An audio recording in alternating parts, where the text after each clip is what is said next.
E começa aqui. Segunda Popular. Segunda Popular.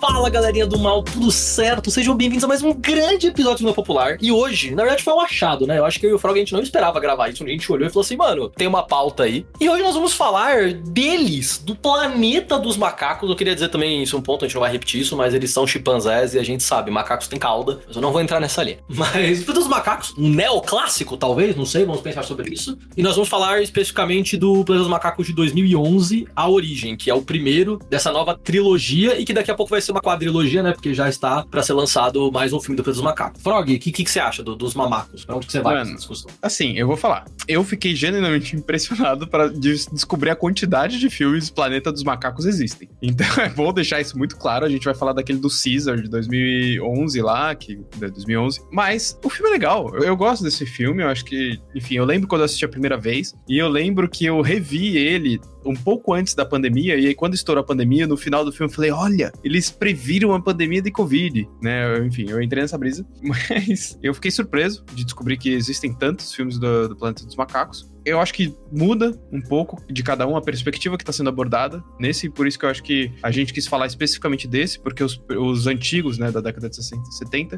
é outra discussão, e a gente quis abordar esse porque a gente sente que tem uma discussão mais pertinente nesse Planeta dos Macacos, nessa trilogia, né, atualmente trilogia, vai sair mais um, e, enfim, eu acho que é bem feito o filme, eu acho genuinamente bem feito, eu acho que a discussão que a gente quer trazer não é subliminar, eu não acho que é daquelas vezes que a gente vai falar assim, não, ó, se você olhar a nuance, não, esse eu acho que é bastante explícito da forma que a gente vai olhar e, enfim, o filme é da hora, eu gostei desse filme.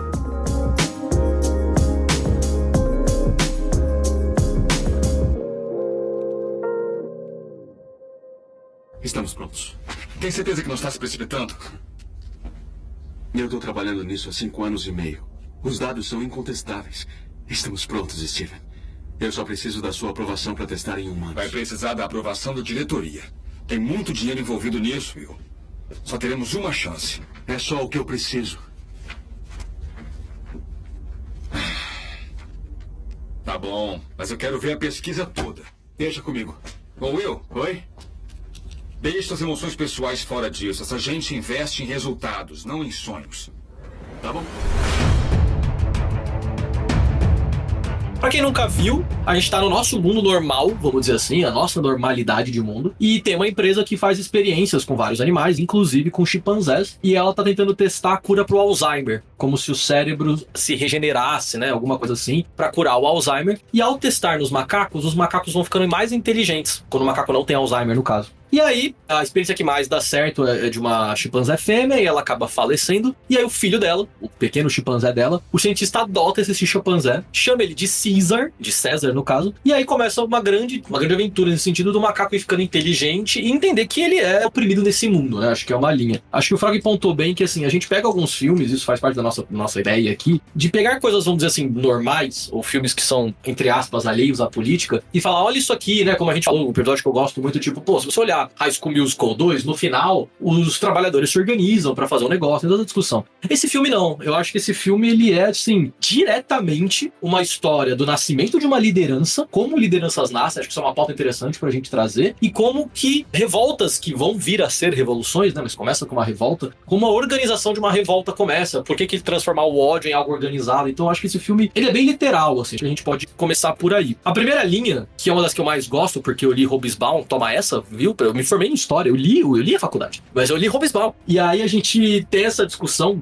que o Hobsbawm traz numa linha, de que ele fala do exemplo do Gandhi que ele dá, onde que o Gandhi só foi possível, uma figura como o Gandhi só foi possível graças à Revolução Industrial e à própria opressão da Inglaterra, né? Enfim, vou resumir a história do Gandhi muito rapidamente. O Gandhi é uma pessoa que nasce na Índia, ele é de uma família de classe média, inclusive, por isso ele tem direito a ir pra Inglaterra, ele vira advogado na Inglaterra, depois ele vai pra África do Sul, passam 10 anos na África do Sul, e só depois ele volta pra Índia. Então ele acumula os conhecimentos, vamos dizer assim, que a burguesia permitiu ele acumular, E aí ele tenta usar isso contra a burguesia. E eu acho que esse é um ponto pra gente, tipo, abrir a discussão, que eu acho que é um ponto legal, assim, tipo, o Caesar, ele é um chimpanzé num mundo de pessoas. Então ele nasce sendo um oprimido. E aí ele é adotado pela burguesia, ele é adotado pela elite, ele usa as ferramentas a favor. Eu não sei se o Frog é exatamente nessa linha, por isso que eu fiquei curioso, mas tipo... E até pro Jesse Lonso, assim, se você... Nem, eu acho que eu, pelo menos, o Frog, ou você que tá ouvindo, dificilmente seja da elite, ou seja adotado pela elite. Mas uma vez que isso aconteça, tipo, é digno, é funcional a gente usar isso a nosso favor por uma futura revolução de classe, tá ligado? Eu discordo da comparação com o Gandhi. Eu vou comparar com uma figura melhor, mais bem-sucedida e mais importante pro nosso campo político. Eu enxergaria ele como Ho Chi Minh, que fez o mesmo processo de, enfim, para a Europa, estudar e voltar a fazer uma revolução. E, de fato, fazer uma revolução. Mas uma das coisas que eu queria começar, e que eu acho que é intrigante, assim, no filme, que ele começa de uma perspectiva que a gente já falou em outros episódios, mas isso é bem comum quando a gente tá falando de como a ciência é representada nos filmes, principalmente quando quer mostrar a realidade concreta do nosso mundo. Que é, sempre tem o cientista idealista, que tá procurando uma cura de, nossa, vou curar o Alzheimer. E aí ele tem o sonho de curar o Alzheimer, porque ele tem uma motivação pessoal e não sei o quê. E ele esbarra diretamente com a perspectiva de lucro da burguesia. A linha da trama do filme começa por aí. Inicialmente, a gente já tem uma questão de um idealista sendo barrado pela burguesia, porque a burguesia quer lucro. E ele não apresenta os resultados que a burguesia almeja. Isso faz, as contradições desse processo fazem surgir um líder. E a gente vê todo o desenvolvimento da opressão do Caesar, porque eu acho que o filme em si é sobre isso, né? Como o Caesar, enquanto, né, entre aspas, né, um subalterno, né, alguém que viveria à margem daquela sociedade, é continuamente mais oprimido, porque ele passa por um momento de criação onde ele não era oprimido, mas ele era mantido em cativeiro, e ele era observado, estudado, mas ele era oprimido. E aí ele depois passa por uma situação de encarceramento, entre aspas, normal, onde ele é abusado fisicamente, onde ele é torturado. E aí é ali que é onde se inicia todo o processo de revolta e, eventualmente, revolucionário. Essa é literalmente a trama do filme. E aí eu acho interessante isso, porque a gente, como você falou, Terce, é um filme que tá tratando, na prática, do surgimento de um líder revolucionário. Como surge uma revolução e como surge um líder revolucionário. É óbvio que é um filme de ficção científica, eles usam, né, e eu acho que essa figura é interessante, e acho que isso que me chamou a atenção nesse filme, a figura que eles usam do primata, né, dos macacos, porque eu acho que eles usam, né, porque em inglês é apes, não é uma tradução literal para macacos, mas seria tipo primatas, né, seria planeta dos primatas, porque a gente vê que tem gorila, tem chimpanzé, tem orangotango, etc. E cada um, tipo, apesar de suas diferenças, todos eles se identificam quanto primatas. E é uma população que não faz parte daquele mundo, que é oprimido, encarcerado, que primeiro se distancia, né, se isola, para depois fazer uma revolução. Eu gostei desse filme por causa disso, porque no final é sobre isso. Literalmente, literal, assim, sem tirar nem pôr, é literalmente sobre isso. E eu acho que é mais o Ho Chi Minh do que o Gandhi, com certeza, assim, pra mim esse é isso. Acho que um ponto relevante da gente tratar, o Caesar, ele tem acesso aos privilégios da elite naquele momento. Enfim, eu sei que ele não é elite, aquele cientista é um cara só mal pago no meio do caminho, mas esse é o ponto. Pro Caesar ele é a elite ali. Só que é isso, ele tá em cativeiro. E é isso interessante, ele é tratado como um animal e ele entende que ele é um animal. Ele entende que ele usa coleira, que ele usa uma roupa diferente, que as pessoas acham ele estranho na rua. Então, vai entrando numa linha do tipo, o que faz ele ter feito a revolução? Foi ter acesso às armas e à tecnologia da elite. E a única coisa que ele faz ali no contexto do filme é organizar os macacos. Porque a única coisa que aqueles macacos... O Frog falou, tem um orangotango, tem um gorila. Quando ele chega lá, ele sofre bullying dos outros macacos. Então assim, eles não são iguais. Eles não se veem como iguais. A única coisa que torna aqueles macacos iguais é que eles estão sendo oprimidos naquele ambiente. Existe o opressor em comum deles e todos ali são macacos iguais. Então, esses são os dois momentos, assim. O Caesar, ele é muito mais inteligente que os macacos, então ele tem acesso a coisas que só a elite permitiria ele ter acesso.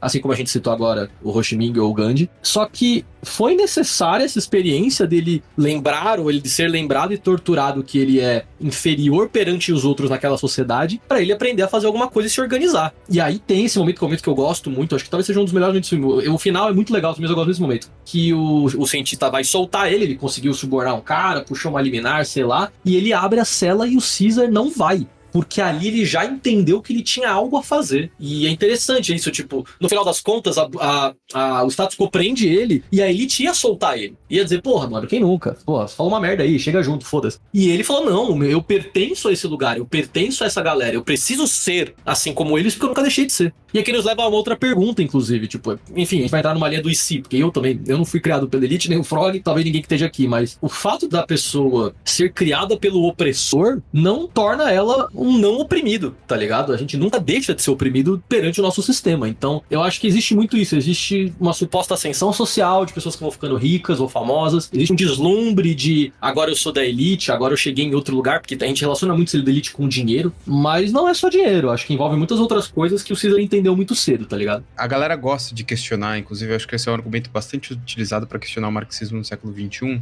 falando, não, mas tem gente hoje que é multimilionária, então quer dizer que essa pessoa é burguesa e não sei o quê. E é isso que você falou, muitas vezes as pessoas relacionam, tipo, classe com poder aquisitivo. E assim, é muito comum hoje, principalmente da burguesia querendo pagar de legal, de esses programas de apadrinhamento, de, enfim, né, de custear bolsas de estudo, de projetos sociais e tal, que no final a gente sabe que é só a burguesia querendo evadir imposto. Mas rola, isso existe muito, de fulano que é multibilionário, o Lehman patrocinando estudante para estudar em Harvard, não sei o quê, e tudo isso tem propósito. Eu acho que é importante isso, porque você ser patrocinado pela burguesia, mesmo que você passe no processo, né, desses de ganhar uma bolsa de alguma instituição, de algum burguês, de filantropia burguesa, você não deixa de ser trabalhador. Você não deixa de pertencer à sua classe porque você ganhou uma grana emprestada de um burguês porque ele estava tentando evadir imposto. Tipo, eu acho que esse é um ponto, porque o César, ele ideologicamente entende a que classe ele pertence. E aí, apesar de apadrinhado pela burguesia, né, porque esse é o ponto, o César, ele não é e nunca foi humano. E ele entende isso logo no começo do filme, quando eles estão lá no parque e ele, em vez de entrar pelo porta-mala, no carro, primeira cena que tem esse primeiro conflito, em vez de entrar no porta-mala, ele senta no banco, quase como uma contestação de tipo, quero ser humano, né? Eu não sou um bicho de estimação, ele questiona isso, eu sou um bicho de estimação, e ele senta, ele usa roupas, né, ele usa um casaquinho e senta no banco como se ele fosse humano, como se ele quisesse fazer parte. E aí o mundo, né, as relações sociais deixam claro pra ele que ele não é um humano. E eu acho que isso é importante, porque um trabalhador pode ter uma ascensão social estratosférica, pode ganhar muito dinheiro, mas ser da burguesia, ser burguês é diferente de ter muito dinheiro. O que eu quero dizer com isso? Você pode conseguir um trampo que você vai ganhar uma grana boa. Pode conseguir um trampo que você vai ganhar 50 pau por mês. Assim, tranquilaço, vai viver muito bem, vai conseguir sustentar maravilhosamente bem sua família. Mas você ainda tá muito longe de ser burguês. Muito longe de ser burguês.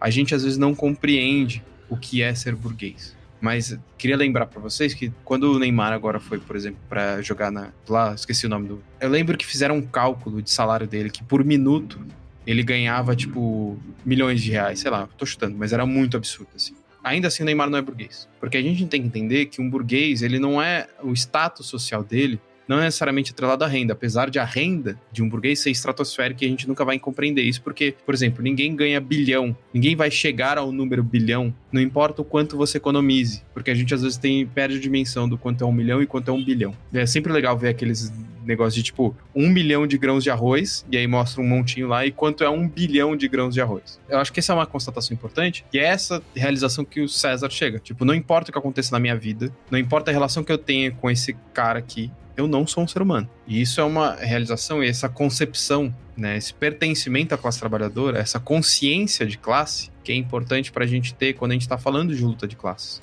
Nós somos trabalhadores, nós não pertencemos à burguesia. Eu acho que o filme mostra isso, sim, lindamente. Naquela cena do que ele não vai embora, pra mim é a representação clássica disso. Eu não sou um ser humano, eu não sou da burguesia. É linda essa cena, cinema. Esta é a Chimpanzé 9. Aqui ela tá tentando o que se chama de Torre de Lucas. O objetivo disso é mover a torre de uma haste a outra sem colocar um bloco maior em cima de um bloco menor. Como esperado, ela não conseguiu completar esse teste. Então, demos a ela o que chamamos de ALZ-112. Uma terapia de genes que permite ao cérebro criar suas próprias células e se curar sozinho. Na biologia, chamamos de neurogênese. Aqui no GenSys, chamamos de cura para Alzheimer. Inclusive, é pelo que a gente luta, na verdade, né? A consciência de classe é uma coisa muito difícil pra maioria das pessoas, pra gente ter essa discussão, porque a ascensão social é uma coisa sedutora. Enfim, eu tô reduzindo mesmo a uma discussão não de classe, mas de ascensão social. Todo mundo quer ter dinheiro, porque a gente associa muito dinheiro à qualidade de vida, à saúde, a bem-estar. Tipo, todo mundo quer dar uma vida decente pro seu filho, ou pra você mesmo, ou pra sua mãe. E eu acho que é justamente por isso que a discussão de renda é muito rasa pra gente falar de classe. Porque quem tá no topo de verdade... Esse é o Neymar é o simples exemplo que vem à mente, porque o Neymar ganha muito dinheiro, né? Mas a gente fala assim, cara, não importa quanto dinheiro o Neymar ganhe, existe alguém que assina o cheque dele. O Neymar, ele pertence a um time. O Neymar, ele é vendido, ele é contratado, alguém assina o cheque. Eu não sei quem é essa pessoa, deve ter um nome, deve Barcelona, sei lá, porra. Mas eu acho que tem essa linha porque a gente nunca vai conhecer os bilionários de verdade. O máximo que você pode fazer é você ir numa palestra aí e encontrar o Paulo Lemann palestrando. É o máximo que eles vão fazer pra chegar em algum lugar. Mas todo mundo, né? Se você não conhece, talvez você conheça um dia, esse é alguém que eventualmente ganhou 30 mil reais. Ou eventualmente ganhou 50 mil reais. Não é tão surreal. Um dia você vai conhecer alguém, precisa ser uma pessoa próxima, mas isso é mais plausível de acontecer. Uma pessoa que ganha 50, 100, talvez até 100 mil reais por mês. E aí é muito mais funcional da maioria das pessoas falar assim, porra, eu aqui ganho 2, 3, 5 mil reais por mês e tenho dificuldade, e uma pessoa que ganha 100 mil não soa ter dificuldade. Logo, ela é elite. É uma relação muito direta. Mas esse é o ponto, assim. Uma pessoa que ganha 100 pau pode não ganhar 100 pau o resto da vida. Uma pessoa que ganha pau pode estar trabalhando. E, enfim, jogador de futebol é um exemplo legal, porque, assim, quantos jogadores vocês conhecem? Vale uma pesquisa sobre isso. Que era milionário e passa fome. Quantos? Porra, a maioria, na verdade. Pessoas que tinham muito dinheiro, muito dinheiro. E aí, numa demissão. E aí, não tinha como manter a qualidade e o custo de vida das mansões que tinham, e hoje é uma pessoa pobre. Não adianta a gente dizer do tipo, ah, mas isso foi falta de planejamento financeiro. Foi falta de planejamento financeiro, mas não é o ponto. A burguesia nunca vai ficar sem dinheiro. A elite nunca fica sem dinheiro. E eu acho interessante, e o Caesar não só ele reconhece a classe dele, ele fala, eu pertenço a isso, eu não pertenço a isso, como ele faz isso sozinho. Acho que esse é o ponto, ironicamente, eu acho que esse é o ponto mais fantasioso de um filme sobre macacos. Ele reconheceu a classe dele sem ter outros acessos, sem ter, ele é a primeira vez que ele faz aquilo. A gente tem eu acho que não vou dizer que é um privilégio, mas a gente tem o direito de conhecer outras revoluções, entender o que as pessoas já fizeram, tipo, tá, existe não uma trilha, não um método, mas existem caminhos do que as pessoas fizeram em outros países com outras culturas pra dar certo ou não, né? E a linha do Caesar foi tipo, mano, não sei, mas a gente tá aqui, esses macacos precisam de mim porque eu sou mais inteligente que eles ali, então eu preciso gerar algo aqui. E essa é uma linha que eu nem coloquei na pauta, mas é interessante, tipo, uma linha que poderiam dizer, né? Tipo assim, o Caesar conseguiu porque ele era mais inteligente, pensando que talvez a revolução vai vir da classe operária, né? Mas da classe operária mais letrada, vamos dizer assim. E eu discordo no próprio filme, porque o plano do Caesar só dá certo porque ele deixa todos os macacos inteligentes. Ele rouba os frasquinhos do laboratório, e aí ele ensina, né? Na minha interpretação, ele ensina pros macacos um pouco sobre as coisas, todo mundo vai ficando inteligente, e aí ele consegue fazer. Mas o que separa, o filme deixa isso muito claro, o que separa os macacos de continuarem presos pelo resto da vida, de gerarem a revolução deles, foi única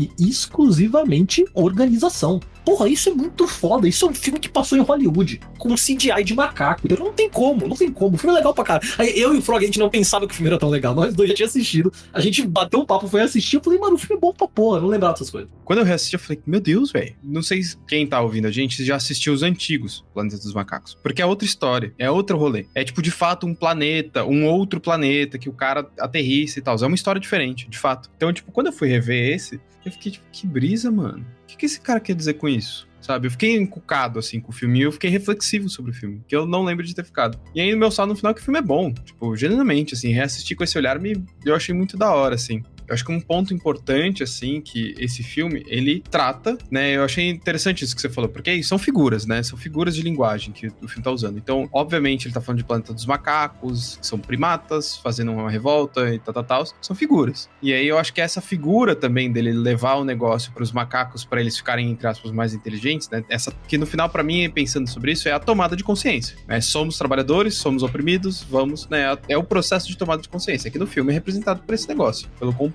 lá. Mas é isso, assim, eu acho que é muito interessante, porque no final é isso, é o Caesar, que é o líder da revolta, da revolução, essa figura, né, como líder, levando a consciência, trazendo essa tomada de consciência à sua classe. Então eu acho que, mano, assim, sem tirar nem pôr, esse filme é sobre revolução proletária. Como a gente falou, a gente não lembra direito, então talvez o 2 e o 3 tenham mais temas um pouco mais diferentes. Porque se for a mesma coisa, não tem pra que a gente fazer, entendeu? Se você tá ouvindo isso, tá pra sair mais um dos macacos que dá a entender que vai se passar muitos anos depois do que aconteceu. Porque, se eu não me engano, a série original tem uma discussão sobre viagem no tempo também, tem uma linha meio estranha assim, então supostamente dá a entender que nós vamos um dia chegar nos filmes originais, um mundo onde os macacos reinam e os humanos não falam, os humanos são escravizados como animais, né? Essa inversão de papéis. Mas é um filmaço, assim, envelheceu igual vinho, na verdade, eu acho que fica melhor ainda você ver hoje, com uma consciência de classe, com teoria. É isso, tipo, citando um Gandhi, citando um Ho Chi Minh, um Robismal. Tipo, em 2011 eu não tinha feito faculdade ainda. Ele previu a pandemia, isso é importante falar, previu a pandemia também. Eles têm a gripe símia no filme que eu lembro. E, mano, pra fechar, acho que tem esse ponto, assim, a jornada do Caesar perpassa pelo entendimento dele mesmo, de que não vai ser a elite, não vai ser a burguesia que o criou, inclusive, mas não vai ser essa galera que vai libertar. Porque o melhor que você pode ser, como um trabalhador, né, na burguesia ou na elite, é ser o pet deles. Que é o que algumas pessoas, na política inclusive, se dispuseram a ser. Pet de bilionário. Então acho que a gente pode sempre ter essa linha de que não venceremos as lutas, apesar de ter as armas, né? Não venceremos as lutas pelos nossos inimigos. A gente vai vencer o lado de quem tem a ver com a gente, de quem tem a ver com a nossa classe, de quem é da nossa classe, pra gente poder enfrentar. E aí eu falo, é uma brisa que eu não consegui colocar em nenhuma pauta, mas eu acho muito bonito. A primeira palavra do Caesar, no que os macacos não falam, né? Eles emitem sons, mas no filme eles não falam até um determinado momento. A primeira palavra do Caesar no filme é não. Porque ele tava sendo torturado, ele tava sendo machucado. E ele dá é um momento muito emblemático, assim. Ele dá um grito, todo mundo fica em silêncio em volta, a sala fica em silêncio, né, do cinema também. Porque a primeira palavra dele é uma negação. É a palavra de não aceitar que ele é um animal, não aceitar que ele é tratado como um chimpanzé, não aceitar que alguém vai machucar ele porque ele tá sendo preso ali, não aceitar que a classe dele é oprimida simplesmente por sempre ter sido oprimida, né? Então, mano, filmaço, vamos rever o 2 em algum momento aí, se for bom a gente traz, se não for a gente não traz e a conversa acaba aqui, mas só elogios, assim, recomendadíssimo, acho que ele fica muito melhor do que provavelmente você viu na nossa época, assim, então, 15 anos atrás, entendeu? Eu recomendo você ver com a cabeça de hoje, assim. Sejam macacos, boa sorte aí, vamos fazer, mas é isso, queridos, espero que vocês tenham gostado, é um filme que você, no final, acho que você tem vontade de, tipo, se organizar, de fazer alguma coisa, de você entende muito a opressão que o Caesar sofre e ele sofre no filme. Aprovadíssimo. E é isso. Frog, dá o seu ponto final aí. Se você quer falar mais alguma coisinha, algum ponto dele específico. E, mano, tamo junto. É só isso, assim. É lembrar que o César chega à conclusão de que só é possível uma solução coletiva, né? Então, uma revolta coletiva. E aí a decisão dele é levar os outros macacos à tomada de consciência. Então é isso, né? Esse é o nosso trampo. É isso que o César fez. Então, né, eu acho que não é coincidência. E o filme é bom, né? Cinema. E, pô, é isso, tudo isso que o Terça falou. E tamo junto. Tamo junto. Obrigado por ouvirem mais esse episódio. E é isso. Se você não puder, isso não vai me surpreender. Seto Kaiba! Kaiba? Se eu vim ver uma cara.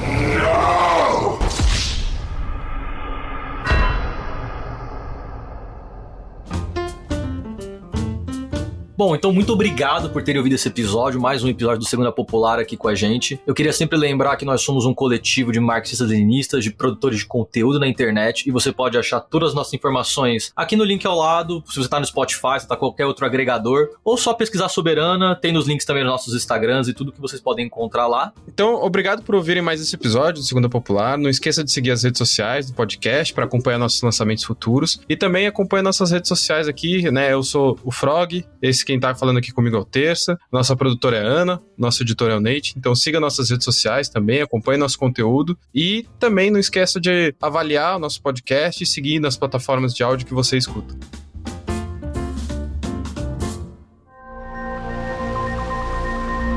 Este podcast foi editado por Nate Clayman.